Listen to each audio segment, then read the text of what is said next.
Good afternoon, Paul. It's Tuesday, the 31st of January. Here's the heads-up briefing for today. For the Southeast Asia production, we covered 19 issues. In North Asia, we covered 4 issues, and for the Australasia and Pacific Islands, we covered 6. In South Asia, we Okay, covered 16 issues, plus the major issues in the Europe, Middle East, and Africa regions. yeah, I saw some of the clients reaching out there on some of those issues already, mate. But go ahead. Looking Right. forward to the brief.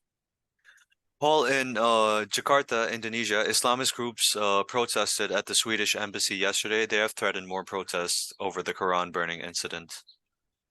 Okay, thank you. In Malaysia, Prime Minister Anwar Ibrahim demanded Goldman Sachs honor its settlement for its role in the One Malaysia Development Berhad scandal. It's supposed to pay Malaysia $2.5 billion. Well, that's interesting, isn't it? Battle of the Titans. Dodgy banks with dodgy governments. Go ahead. Paul, tomorrow is the 2-year anniversary of the military takeover in Myanmar. The military has called on supporters to organize rallies throughout the country, including in Yangon. Okay, look, it's interesting. There's a Channel News Asia doing a big special on it tomorrow.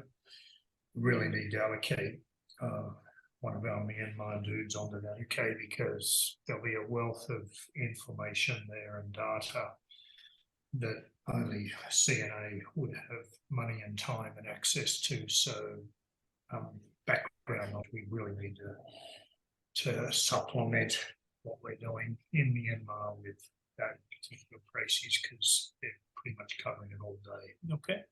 Yeah, we'll do that, Paul. Right. In the Philippines, authorities arrested 18 crew members on 4 vessels. They were arrested for stealing 20 to 30,000 liters of fuel in various theft incidents in Navatos, Batan, and Batangas. Okay, that's interesting.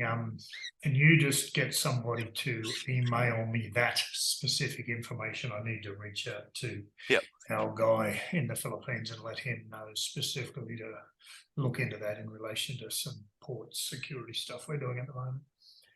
Sure, Paul, will do. In Thailand, 2 former leaders of the Palang Pracharat party rejoined the party yesterday. They were welcomed by Prawit Wongsuwon. Yep, okay. That's Secretary General Sontarat Sontijirawang and former leader Utama Savanayana, is that correct? Yes, I couldn't pronounce those. Yeah, okay. So look, that's interesting. It looks like the strategic genius project stitching up power by strengthening the PPRP. He's established another party for himself, a couple of other minor parties with very trusted leaders. So Thailand is going down a very predictable way. It's only the Western media and the Western countries that can't see it because they can only see what they want to see. Thank you. Right. In Papua New Guinea, 2 clans near Porgera in Anga province have agreed to a ceasefire. These are clans that have fought for the last 2 years, the Ayala and Nomali tribes. They've actually been fighting for about the last 8,000 years, mate. So they Right. may have agreed to a ceasefire. In the rest of the world, that means it could be sustainable. But okay, thank you. Moving over to South Asia, in Pakistan, the suspected suicide bombing in Peshawar, which killed 88 people and injured over 160 people, could have been conducted by a faction of the Pakistani Taliban. Authorities have increased security in major cities and provinces across Pakistan, including in Islamabad, Lahore, and Karachi. Yeah, look, there's all kinds of issues going on behind the scenes between the Taliban and Islamic State on this particular issue, people claiming responsibility, unclaiming responsibility. It shows there's a lack of cohesion and unity amongst the leadership in Taliban, particularly as you cross the Afghan border. IS is also not wanting to be left out, but there's some real risks occurring there that are starting to play out and people start to see it. Thank you. Right. In India, authorities have increased security in Tripura state in the northeast ahead of the upcoming assembly elections in February. And how much violence is there typically there Uh, during the elections? The elections do get quite heated. There's a lot of strikes and protests during this time, and security forces often respond with force. Um, so there in the Northeast, Paul, things do break out into unrest quite fast, and things spread rapidly. Yeah, gotcha. So can you please, without mentioning names, just flick me a note on specific clients that are affected by that, because I'll need to probably put a briefing together for them, okay? Yeah, sure, we'll do. In Bangladesh, the Arakan Rohingya Salvation Army said that it has been using tunnels between Bangladesh and Myanmar to go between the two countries. Bangladeshi authorities have also said that managing the refugees have become a major security challenge because of criminality, militancy, and other types of untoward activities. Okay, so now Arakan Rohingya Salvation Army, I'm assuming that's nothing to do with the International Salvation Army. It's purely a name that they've picked up on to try and get attention and empathy for their cause. Is that correct? Yeah, Paul, they've been active for a few years. They were involved in some of the violence in 2017, 2018, which set off the Myanmar military actions. They've mainly been hiding out in the Rohingya camps in Bangladesh where they're engaged in drugs and other types of criminality.